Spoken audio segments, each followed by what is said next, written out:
All right, so this is a suggestion via channel member. Let's go ahead and jump into the video immediately. I see this is Charleston White. This is going to absolutely be inflammatory. But let's go. Let's encounter it. Let's do it. Let's do it. White people don't have to like you, but if you know history, you can conversate with them. They'll tolerate you. If nothing else, just to debate you, and they'll ultimately become fond of you. So, talking and conversating.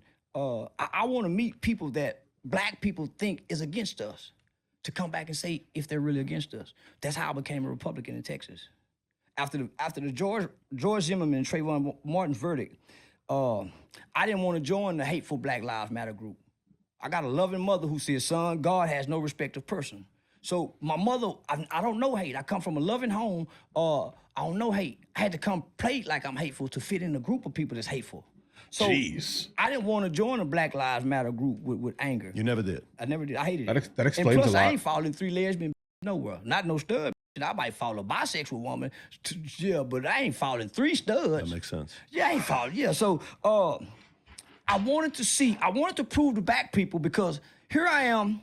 I got a youth organization that has been highly recommended to all 254 counties throughout the state of Texas. This is white people that's doing this. I'm part of a national organization called Incarcerated Children's Advocacy Network. These are white people bringing me to Washington, D.C. to help me change laws and legislation. Wow. So I'm saying, man, let me see. So I dressed up one day and went to this Republican executive committee. And I was the only young black there, mouthful of gold teeth. And I kept trying to speak on the microphone, and I ran into Greg Abbott's, one of his aides. He said, what do you want to say? I said, man, I remember this party used to embrace. He was a young white boy, so we could talk this language. He a hip-hop white boy. Used to embrace niggas. I want to get him back to embracing niggas. But I noticed the police were starting to profile me and come over here try to see what's going on. He gave me his card. So the next morning, I called down to the Tarrant County GOP Republican Party and spoke to Jen Hall and Shelley Pritchard. I said, ma'am, I'm a conservative nigga who just so happens to vote Republican. I'm trying to see are they offended by what I'm saying rather than listen to what I'm saying. Cause I'm delivering it very articulate with manners. I said, I went to a meeting last night and I was shunned as a black man, mouthful of gold teeth, and I can bring votes in from over here. So they invited me to come down and they adopted me. They took in my youth organization. So I couldn't, here I am, I'm working in the black community, fighting against black people, but I got all these white people that they say racist Republican. They're sewing into me from the Terrence Star Republican Women's Club.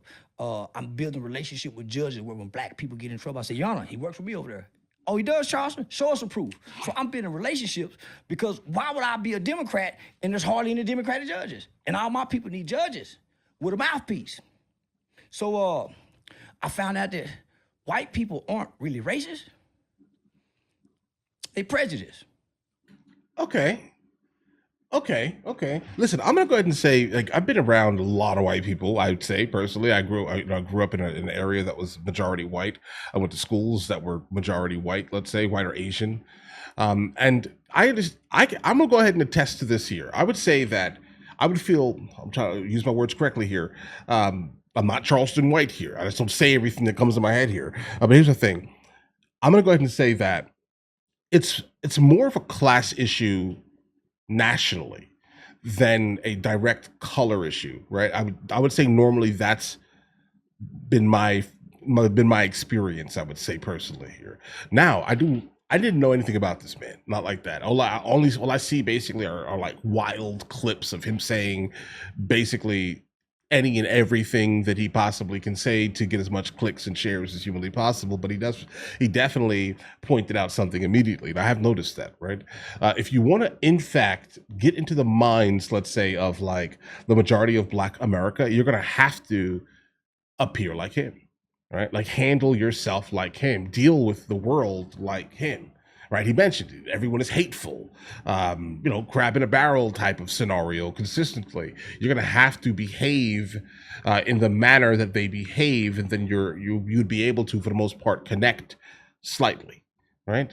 I find it genius, actually. If this is all fake, if this is a shtick, then congratulations, Charleston White, you fooled the world. They prejudice. We all prejudice. We're all ethnocentric ideology that think it's better than others. We just don't understand each other.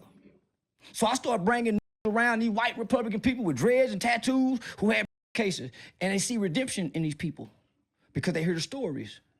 So now we're all partnering together to work with children. We're doing reading programs. So I let the divisiveness of America's culture and temperament at the time, George Floyd killing. So he's an edgelord. I didn't want to be connected to hate because I was starting to hate, but I wasn't hating white people. I was hating black people. I was watching black people shoot up a 93-year-old woman's house. Jeez. By mistake. And that's why, like, when I hear some people, sorry to stop so quickly here, but when I see some things, you guys send me these things all the time, and I'm just like, bro, this is absolutely like I can understand how people can have a moderate issue. Obviously, not everyone is like this. It tends to be a class issue, even within the black community. Understand that. It's a class issue. It's a like tax bracket issue that tends to kind of follow the same level of like debauchery, let's say, right? But yeah, I cannot stand ghetto-ness, bro. I cannot stand it. I do not attribute every single black person to be in this ilk. It's just not true. I don't think that I'm a part of that ilk, right? Neither is my family a part of it, right? So it's just like, geez, bro. I can't back you at all. When the minute I start seeing dreads on people's heads, I'm stereotyping you, bro. I'm sorry.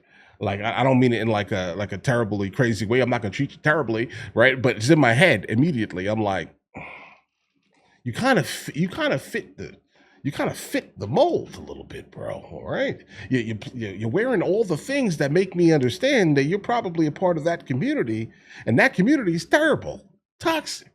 Right? You guys end each other's existence for stepping on shoes, bro. I don't want to be bothered with that nonsense, guys. You make everyone look bad out here. And nobody said nothing. I was watching kids get. You have a fundraiser to try to bury the kid, but the gang he died for ain't helping bury him. Of course not. The black church that he's trying to be buried in is extorting the mother for more money. So, I ain't like that.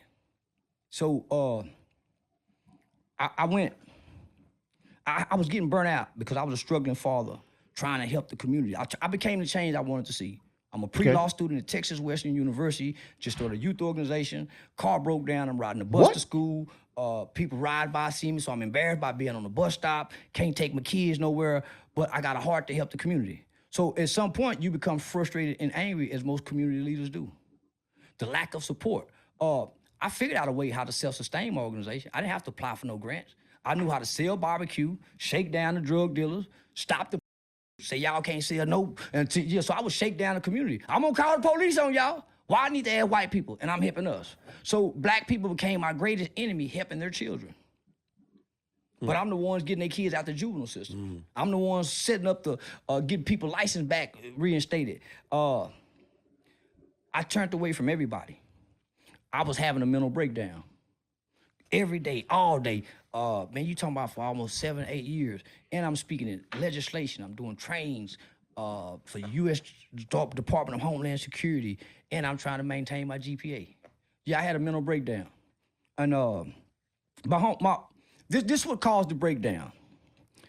Because I was used as a political pawn from the power structure. They needed a voice like mine that was dynamic, that challenged the black preachers. And I challenged them and I shamed them. So white people grabbed me and made me a poster child. They used me as a voice piece to go out into the black community to bridge the gap between law enforcement and the black community. So at the time, the federal government had just issued out a national initiative to 6 cities that probably could be the next Baltimore riots. So Fort Worth was one of those cities. It was called 21st century community policing. So they kind of wanted to bring back beat cops, where the cops know the neighborhood. That's a good thing. Put more. This is in Dallas. This is in Fort Worth. So they had this program that the police department developed by way of this national initiative that was called Procedural Justice. Procedural Justice was a new training aspect that was brought to new law enforcement to kind of have them more race sensitive, right? And they needed a black voice to go out. So I was one of the main voices that they used. Say, what's up, everybody? This your boy, Charleston White. All right. I was one of the main voices that they used. I could imagine. I mean, listen, again, I want to go ahead and kind of reiterate this here. I knew nothing about this man. I thought he was just a troll, borderline edge lord. I'm gonna say whatever it needs to be said. I didn't know that he had any type of credentials or kind of understanding of how things actually work. He's right here, and I mean, he's right to the core in some of the things that he just said here. Right? In order to get into a community, you in fact have to act like the community. And I'm thinking this is like a ploy now. I'm thinking he's doing all of this just for that exclusive reasoning here. And yeah, bro, call the cops. Like, listen, that snitch title, it should not be a thing that you are scared of. Okay. I'm telling you, if I see people hanging out on my street, I will call the police. You are not lowering my property value with your nonsense. I promise you that. I am not going to allow you to do that. This is not a HOA. I understand that. But if you are on a public street, you can be there on a public street, obviously, right? But if you are on a public street in a neighborhood and you know no one in the neighborhood, and it looks like you're just sitting in a car and you're in there for a while, you're not delivering food or delivering a package. Why are you sitting? Why are you in front of my house? Get from in front of my house immediately. I don't know you. I don't trust you. Right? Call the cops. Call the cops. Because the only way to basically fix the community is to stop making the people who are consistently doing the most debaucherous things relevant. Stop making them relevant, bro. It's immediate. Don't do that anymore. But all right, listen, guys. You guys all have an absolutely amazing day. If you guys are new here, please like and subscribe. In the meantime, I'll catch you guys later.